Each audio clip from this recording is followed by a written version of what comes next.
प्रातः काल की राम राम सुप्रभात। मैं सुधा सक्सेना।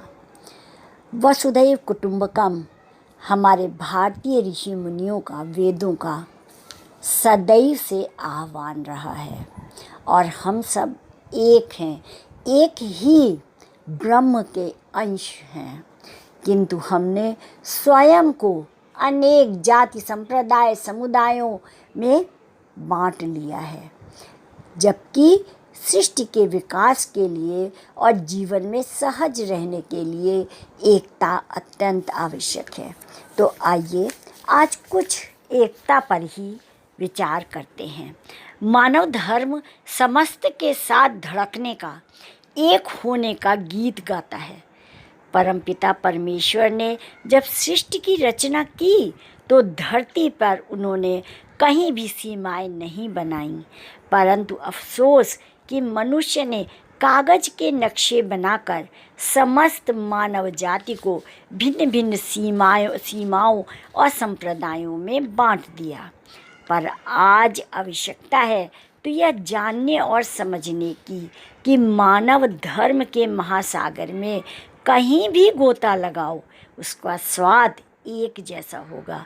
मानव जीवन में हम भूल गए कि हम एक ही धागे से बंधे हैं और यह धागा है केवल इंसानियत का और प्रेम का। बहती हुई नदियाँ, पवन और यह पावन धारा सब कुछ ईश्वर की है। वो कभी भेदभाव नहीं करती, वो सबके लिए समान रूप से रहती है। यह पावन धारा ईश्वर की देन है और यह सबके लिए समान रूप से है। आज आवश्यकता है तो पुजारी बनने की, उस मानवता के प्रति जो आज हमारे बीच धड़कन बन के धड़क रही है।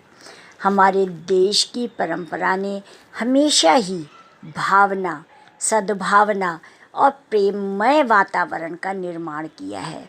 आज भी भारत महान है क्योंकि इसकी संस्कृति और सभ्यता सदियों से शांति और प्रेम की पोषक रही है। शांति और प्रेम के पुजारी हमारे राष्ट्र ने हमेशा ही ऐसी खोजें की हैं जिनसे कि प्रेम के फूल मुस्कुराते रहे हैं। उन फूलों से ही शांति की अनवरत सुगंध बहती रही है और उन फूलों से ही शांति की अनवरत सुगंध बहने के साथ साथ प्रेम और आनंद हमारी अनुभूतियों का संसार बन गए हैं। इसी से हमने समस्त विश्व को आलोकित किया है। परमपिता परमेश्वर ने जब सृष्टि की रचना की थी तो उसने मनुष्य को हर प्रकार की आध्यात्मिक और भौतिक संपदा से संपन्न किया।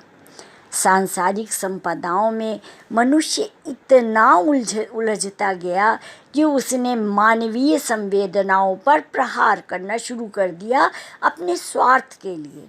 जरा सोचिए, क्या उस परमपिता ने हमें यही शिक्षा दी थी? क्या जीवन जीने का यही तरीका है? क्या सिर्फ शक्तिशाली को ही जिंदा रहना होगा और कमज़ोर को मरना होगा? अच्छा तो तब होगा जब हम हर द्वेष, दुराव और मतभेद को मिटाकर नए युग में नई चेतना के सूत्रपात का संकल्प लें, जहाँ कोई लड़ाई ना हो, अगर हो तो मात्र प्रेम, सौहार्द, एकता और भाईचारा। उस परमपिता का यही संदेश है। लेकिन जो लोग परमपिता के संदेश को नहीं समझते हैं वे इस दुनिया में अराजकता का माहौल पैदा कर रहे हैं। ऐसे लोग कितने भी प्रयास कर लें लेकिन अंततः उन्हें पराजय का ही सामना करना होगा, क्योंकि हर व्यक्ति में विशिष्ट क्षमताएं हैं और आज भी कुछ ऐसे विश्वसनीय और देशभक्त प्रेममय व्यक्ति हैं जो कि सृष्टि को संचालित करना चाहते हैं और कर रहे हैं अपनी प्रेममयी भावनाओं से। इसलिए सदैव हम सबको भी उसी रास्ते पर चलना चाहिए जिससे कि हमारे आसपास प्रेम और सौहार्द की भावना का विकास हो। तो आज इतना ही। आप सब ने मेरे चैनल को लाइक और सब्सक्राइब किया है, उसके लिए आप सबका अतिशय धन्यवाद।